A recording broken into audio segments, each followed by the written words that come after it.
کہ آگے جو ہے کوئی نہ کوئی بند باندھنا پڑے گا۔ اب اس سلسلے کے اندر پارلیمنٹ کامیاب ہوتی ہے کہ نہیں ہوتی، یہ تو اب تمام سیاسی جماعتیں اگر ایک پیج پر ہوں گی تب ہی ہوتا ہوا دکھائی دے رہا ہے، ویسے ممکن نہیں ہے۔ دوسرا، ایک اب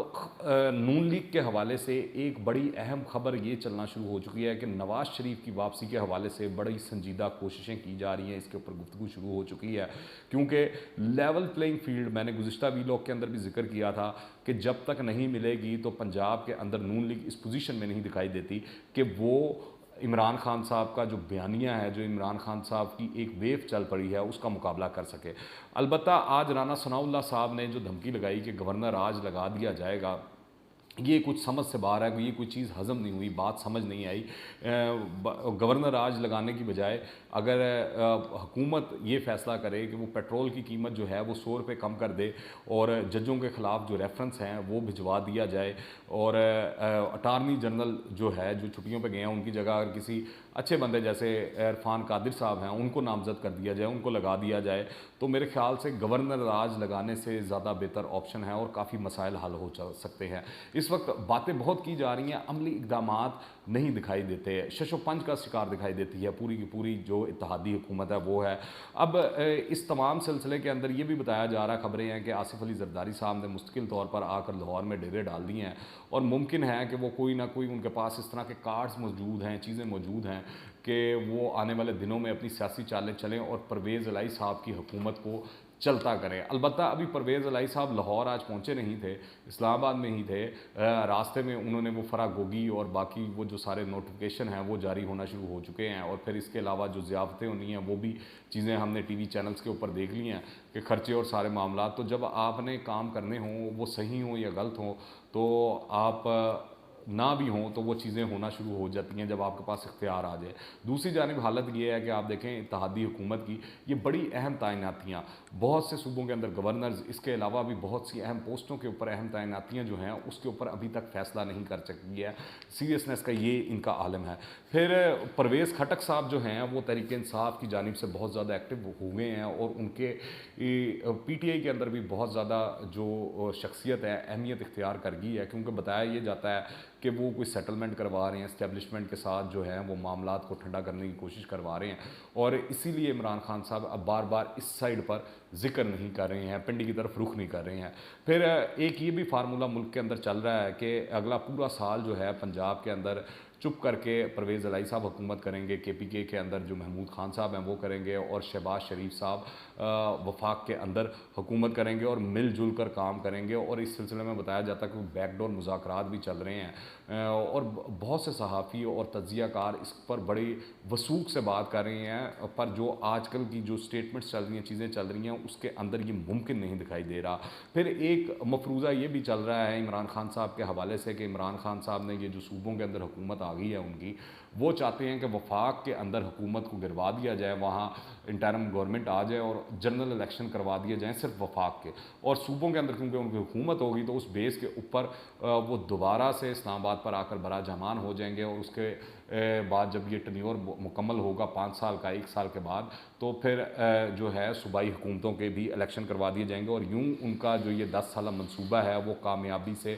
جاری و ساری رہے گا۔ دوسری جانب جو حکومت ہے اس نے عدالتی اختیارات کے حوالے سے کچھ کام کرنے کی کوشش کی ہے، اس حوالے سے جو بار کونسلز ہیں ان کی بھی